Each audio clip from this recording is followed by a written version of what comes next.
positionner son regard lorsqu'on est en visio? Le truc, c'est qu'il n'existe pas une visio, il y a des visios.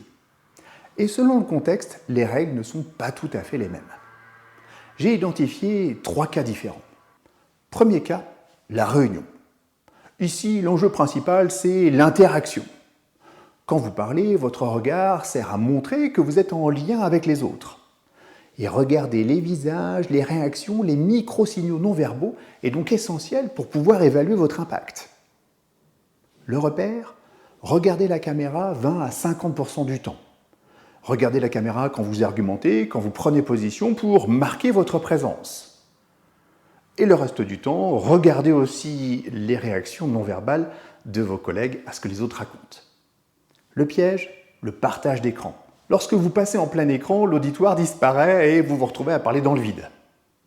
L'astuce, utilisez la fonction diaporama dans une fenêtre et partagez uniquement cette fenêtre. Vous pouvez ainsi garder les visages de vos collègues visibles à l'écran dans une autre fenêtre. Deuxième cas, la formation ou la présentation avec interaction. Là, l'enjeu change. Il s'agit de transmettre, de structurer et de maintenir l'attention. Le regard caméra devient un outil pour marquer les moments importants. Une idée clé, une transition, une conclusion. Votre regard doit se poser au moins 70% du temps sur la caméra. Regardez plus souvent la petite lumière de votre webcam donne à chaque participant l'impression que vous vous adressez à lui personnellement.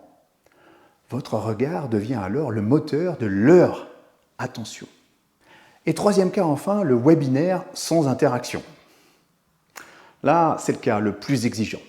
Ici, pas de retour en temps réel. La caméra sert à créer artificiellement la relation.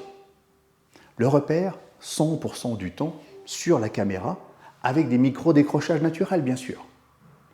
La lentille devient votre unique interlocuteur. Fixez la lumière comme si c'était les yeux de votre meilleur ami. C'est ce qui transforme une prise de parole froide en une connexion réelle. En visio, le regard n'oblige donc pas à une règle universelle. Il s'adapte à l'intention. Écoutez, transmettre, engager. Retenez néanmoins ce principe. Ne parlez pas à votre ordinateur, parlez aux humains derrière la lentille. Et vous?